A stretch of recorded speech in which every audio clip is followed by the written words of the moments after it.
Stuart, I've got your last question here. So, in December 1995, Advanced Bank, acquired by St. George, paved the way to provide customers with 24/7 banking with the rollout of the C++ Internet Banking Programme, which was downloaded by 350 customers in the first month. 12 years later, in 2007, Telstra launched Australia's first consumer smartphone, the Nokia 95.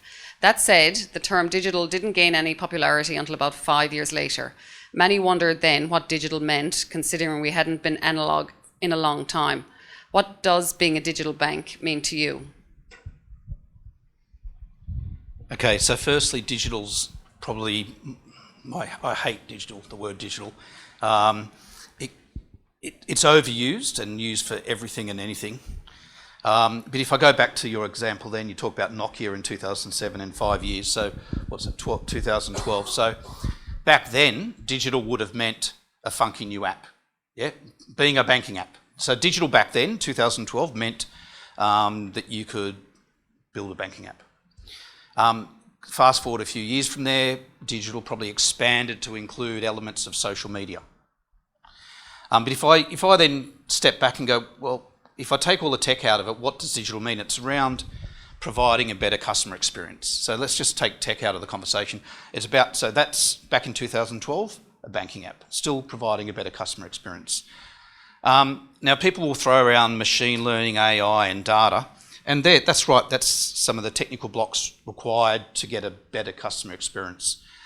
But what is a better customer experience today? And I'll give you a couple of examples in my life and then to paint the picture. So we all know some simple ones. You go in, if you're a Woolies member and you go and tap your rewards card and you've got your app, that every week or month it'll tell you, oh Stuart, you like ginger beer's on special, go and buy it. Yeah, so they know what I buy.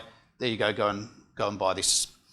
If I go into Google, I'm Googling sneakers. Next time I go into some other website, there'll be an ad on the side for sneakers. So those channels are really good at that kind of targeted marketing.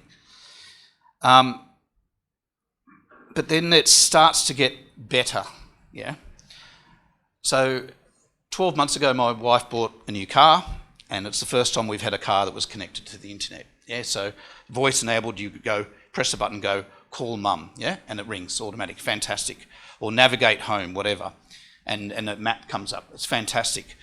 And the scary thing is, we were just having a conversation talking, we didn't have the map on or anything, we were just talking about a restaurant in Cronulla. And then later on we did a navigate, and we said navigate to wherever we're going.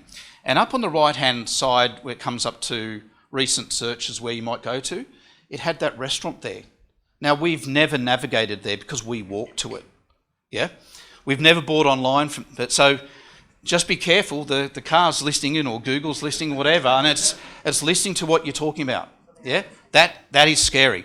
Another example is, recently I bought tickets to Chris Rock's concert. He was out here the other week, and I didn't tell her it was supposed to be a surprise.